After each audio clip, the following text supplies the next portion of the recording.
I'm Catherine Martin, and this is my speech on the Emily Morgan Hotel, and these are my 3 adults. Okay. Emily Morgan may be one of Texas's most unsung heroes. While most historians will argue the validity of her story, all cannot argue that it is a great one. In a blog called Seduced by History, Emily Morgan was born Emily D. West in Connecticut in 1816.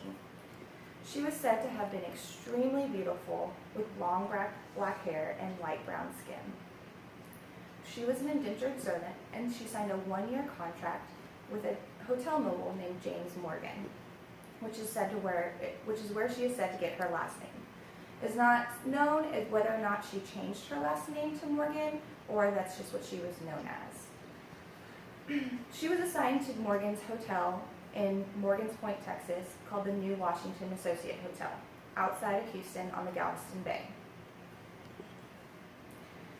James Morgan was a colonel in the Texas Army, and he was called away to fight against the Mexican Army. While he was away, the Mexicans infiltrated Morgan's Point, Texas, and captured many slaves there, and one of them including one which was Emily Morgan. Santa Anna took a liking to Emily due to her good looks, and he kept her as his own personal slave.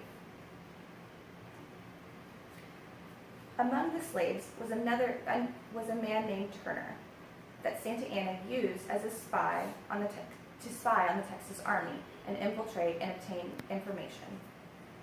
Emily, being the diehard Texan that she was able to slip Turner a message to Colonel Morgan about the Mexican Army location. While Santa Anna's army was preparing to attack the Texans were moving in on the Santa Anna's army.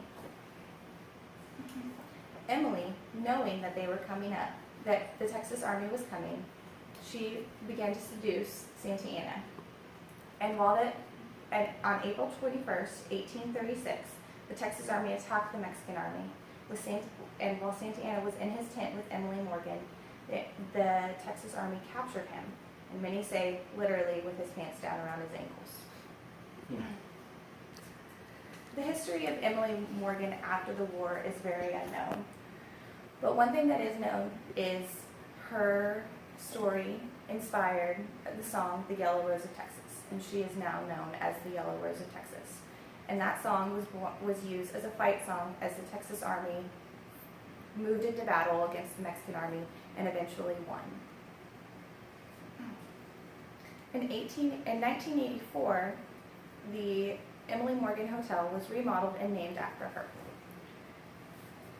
The building itself was built in 1924 as an advanced surgical center. According to mysa.com, it is the 3rd most haunted hotel in the world.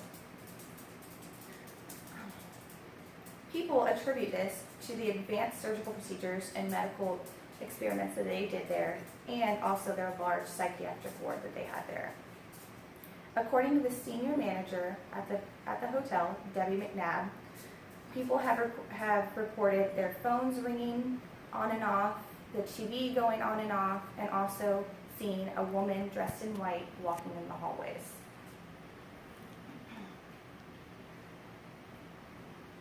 This Halloween, if you're brave like the real Emily Morgan, you could stay and experience everything that the hotel has to offer.